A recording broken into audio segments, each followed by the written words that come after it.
we got to talk all things opening weekend because NWSL is back.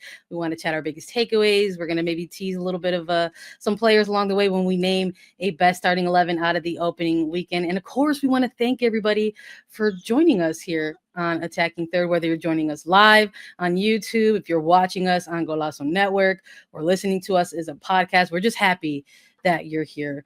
Quick reminder that Attacking Third is now on every Tuesday and Thursday at 11 a.m. Eastern, and we're going to be on every Sunday throughout the NWSL season. We're going to be going live after the final whistle of the last match on the NWSL schedule to discuss our biggest takeaways from the weekend, and we're going to start right now. Darian, Jess, I'm so happy to be here with you. Jess, I'm going to start with you because you've been crushing it on A3, but now you and I finally get to do our thing. How are you? I am fantastic, even better now that the NWSL has finally started. I feel like the off season just kind of drags and you're just kind of twiddling your thumbs, waiting for football to start happening again, especially once, I don't know if you guys watch American football, but NFL's over. I don't really watch the NBA, so I'm just like, come on, NWSL, it's tap, tap. So how exciting. What a crazy weekend already. I mean, goals here, goals there. You get a goal, I get a goal. So a lot of fun stuff to talk about. So yeah. Jess, on this side of retirement, you're wanting the off season to go quicker? Oh, absolutely. Yeah. For once in my life. For once in your life, you want a quicker off season. Out of the 13 years playing professionally, this is the first time. Hurry up. Yes. Oh my God. Darian, how are you? How was your weekend? Was there anything like non-soccer that you did to prep for this moment that we're all together here on Sunday night? Oh, I finally had that martini that Lisa owed me. Oh, there we go. Yes, while watching so many other teams come out in a 3-back. But no, really my whole weekend, my whole day, like usual, is just filled with watching matches over and over. So it was good, eventful. I brought some people together. We watched the games. We cheered on some of the teams this weekend. It was a lot of fun. Try to make it more of an event now. You know what I mean? I love that. NWSL is back. Bring a friend. That's the energy. I love that. Let's do it. Let's go. It's hard to believe, and maybe it's not too hard to believe because we know what NWSL is capable of, but there was a ton that happened over the course of these matches. Let's go through maybe some reactions to some notable moments throughout the weekend. I think we have to start with these top 4 teams. I think going into this weekend, we knew some teams were maybe going to separate themselves just off of what they did in 2024. Orlando Pride, Kansas City Current, Washington Spirit came out swinging. Gotham had a good performance. 21 goals on opening weekend. 21. We got to make a comparison. Mark should give us a comparison to last year's opening weekend and if they smashed it or met it. But 21 goals. Barbra Banda had a brace. There were young debuts. Let's start with some of those things here. An actual opening night was Friday. And Orlando Pride had a ridiculous performance to open up the 2025 season. We're talking putting up 6 big ones on Chicago Stars FC, and Barbra Banda putting the stamp on it towards the end of the game with a brace. I've got 2 wonderful former forwards who played in the NWSL. I want to get both your Barbra Banda hits, coming out of opening weekend. Darian, let's start with you. Yeah, I'll go first. Barbra Banda, you can see exactly what she worked on in the offseason. She added even more finesse to her game. I think now we're seeing her be unselfish in moments where last year I think she for sure is going to take the shot, where we see her setting somebody else up and then hustling to get into the 18, or having this really, really beautiful touch to not make a defender, then go 1v1 and slot it home for a goal.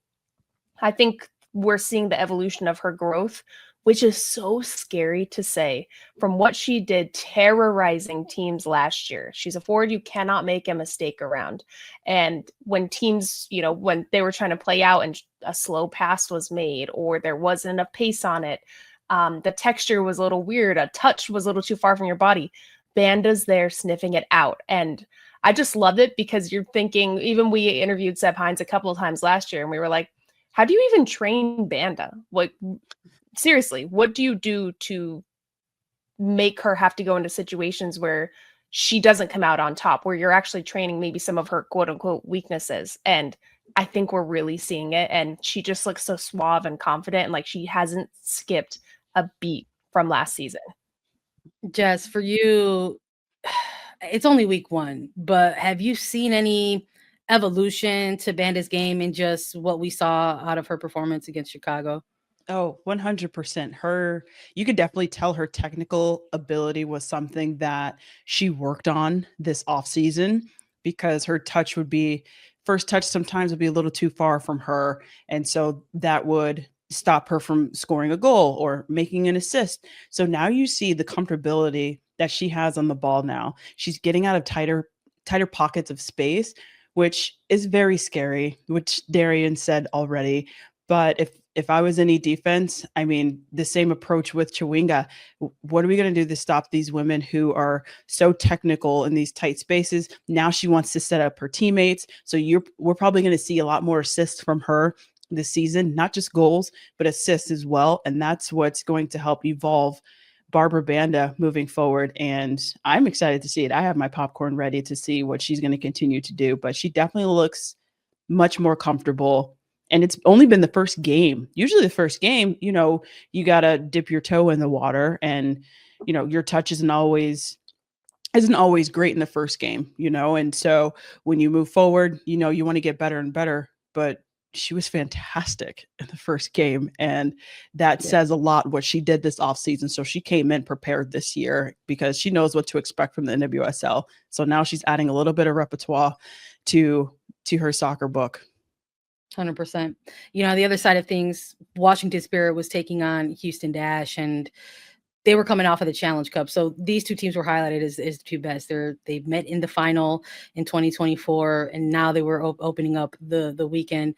Scoreline wasn't as ballooned as Orlando and Chicago with the 6-0. They end up walking away with a 2-1 victory. But we got to see some interesting stuff here between these two sides. But the Spirit are also continuing to sort of build on this early momentum that they have made for themselves. As far as this game, though, it felt like, okay, this is what NWSL is for me. It kind of gave a little bit of that competitive fierceness that we're used to seeing, because it's like on the one hand, you had this very extreme scoreline, and then on the other, we've had a very, very good team that everyone is saying is going to maybe do some special things in 2025, going up against a Houston Dash side that made a lot of offseason moves, got a new head coach. And there was enough there to say, okay, they still have to prove themselves a little bit here with all these moves, but what's it going to look like? And we finally got to see that. What were maybe some key takeaways out of this one for you, Darian? Washington Spirit to me was really an enjoyable game because they still don't have their full roster backs. There's still a lot of players that are rehabbing, coming back from injury. Yes, we saw Trinity Rodman come in late in the match and get some touches, take some hits, go 1v1. She's picking up where she left off last year. But to me, the DNA of the Spirit was very, very evident. The way that they counter press, the way that as soon as they lose the ball, they're swarming, they're hitting. As soon as they regain it, they're looking to go forward. The first pass is going forward and breaking lines, and they're relentless about it. And I don't think, hell, that's a hell of an opening game for Houston Dash with a new team, a new coach, figuring out how to drop off all of the baggage that they've had the last couple of years, just being the Houston Dash. And I actually think they rose to the occasion throughout the game. You saw them kind of find their footing. You see like glimpses of brilliance from Houston, where I think once they get that chemistry, they get into that rhythm of the season. As Jess said, it just usually you dip your toe in. It takes a couple games. It takes a bit to build those relationships. But it was a really good test, and I like it for Spirit. I like this for Houston. That was probably one of the more enjoyable, true NWSL games of the weekend that I loved watching. Yeah, 100%. Just with some of this competitive nature within this, so I think for the Spirit side of things, I'm curious your perspective on this, because maybe on paper they've got a lot of talent across the board, but coming out of Challenge Cup, they didn't have Trinity Rodman, and going into this game, they also didn't really have her as in a starting capacity, or as impactful as she could be in a starting capacity.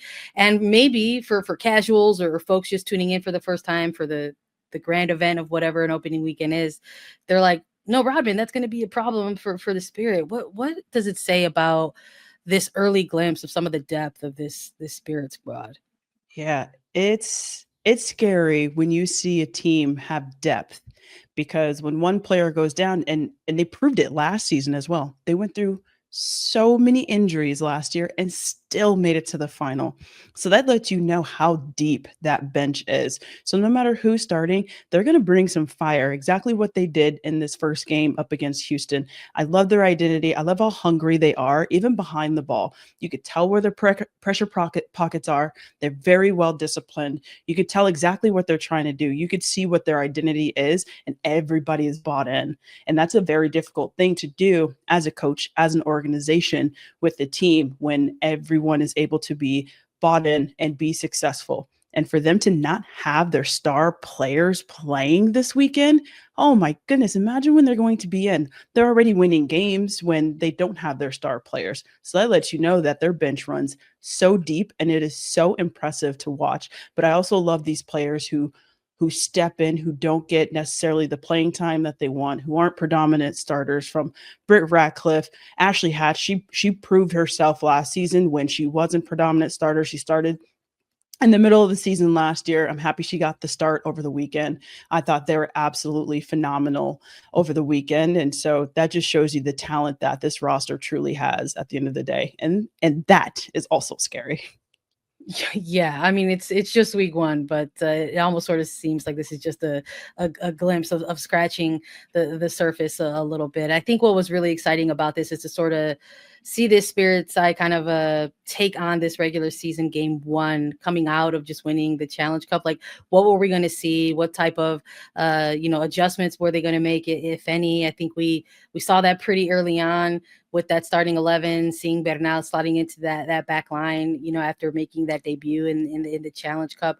So a lot of really exciting stuff here. And it's nice. It's, look, for the neutral fan, or even, like I said, even casual fan, or even the diehard, you want to see some winners and you want to see a loser. So it was nice to see this opening Friday night kind of actually end in that. Like, you had a winner and you had a loser. And then we did get a third game with that type of result, but we also had a handful of draws as well. And we're definitely going to get into those too. But to kind of continue to show some love for the teams that kind of showed out, Kansas City Current walked away with all 3 points and 3 goals in a 3-1 victory against Portland Thorns. And look, Temwa Chawinga, how do you stop that? I have no idea. Darian, how do you stop that? I have no idea. You can't. You can't. You cannot stop her. This is also another player I wanted to talk about, because to me, her and Banda both showed so much growth from last year. They are playing so much more. They're so much more involved with their teammates. There's much more chemistry. Last year, I think we saw a lot of times Banda and Chawinga where they pressed or they made runs and maybe got end line, and nobody else was caught up with them because they are that tactically aware. They pick balls off, they make these incredible runs, but nobody can catch them, even their own teammates. And I think the opening weekend, we saw the evolution of the combination play, the pulling Banda, pulling Chawinga down a little bit more where they're laying a pass off, then rolling out. Then the wingers are also going with them and catching up. Both just playing much more unselfish. It was really fun to watch the growth of the two of them, but setting their own teammates up for success. I mean, we didn't see a ton of assists from both of them last year, and we got them this weekend. Granted, both were called off, actually. Both of them had assists that were called offside, but it was still so fun to see, and just another layer of how both of these players are just a handful for a defense to go against. And I still have not seen somebody, other than maybe bumping them before they get going, be able to really stop them at full speed. For sure. Chawinga opening up that goal scoring in just the 2 minutes. Michelle Cooper, aka Michelle Hooper, like getting that go-ahead goal in the 23rd minute. There was just so much good stuff here by the Current. I mean, if we had to look, Jess, if we had to rate the goalie, the goal celebration, what are you rating it out of 10 between Levanta and Cooper there? Ooh, I gotta give it a hard 9, because that got me hype. Like, Cooper ran to the bench, to celebrate with her teammates, which is something I love to see. But when she came out with that celebration, I was like, oh, okay, I'm feeling this right now. So that's a hard 9 for me. Yeah, for sure. Davinia adding a third goal there just before halftime. And the Thorns, maybe tried to make a gain of it. Look, they didn't concede any more goals, right? I guess that's a silver lining. Olivia Moultrie gets on the board. That's honestly probably another huge silver lining for this team as they continue to try to maybe answer some of those offseason questions of who's going to score the goals for the team as they navigate without a Morgan Weaver or a Soph Wilson. Jess, before we start going into other segments on the show, we had a lot of draws, and I want to give you an opportunity to maybe speak a little bit about North Carolina Courage. Now, don't get too nice. They are going to honor you with the Ring of Honor this upcoming week, and we are going to continue to celebrate because you are an absolute NWSL legend, and we are so thrilled that they are going to give you that honor. What was it about this opening game that maybe you want to see them improve on? Because I have to say, like, there were parts of some of these draws that we saw around the weekend, in particular this one, that maybe kind of gave a bit of that out of preseason energy. Yeah, I think, you know what, at the end of the day, defensively, they were still very well organized. Obviously, on the ball, being able to possess, they did really well at. There were some unforced errors here and there, as you would kind of expect in the first game of the season, a little shaky. But it's that final third. I love that Ryan Williams still gets in line, and she had a lot to do with Riley Jackson's goal. But I think something that they're going to struggle with this season, and it showed in the first game, is they don't have a big dog up top playing in the front line. So it's going to be interesting to see where their goals are going to come from. One of my favorite people to see up in the 9 position is someone of the likes of Brianna Pinto. She's almost like a Kristen Hamilton-esque. She can hold the ball up. She can turn. She can shoot. I saw her hold off Abby Ursig a few times last season. Abby Ursig, probably one of the strongest players who played in this league.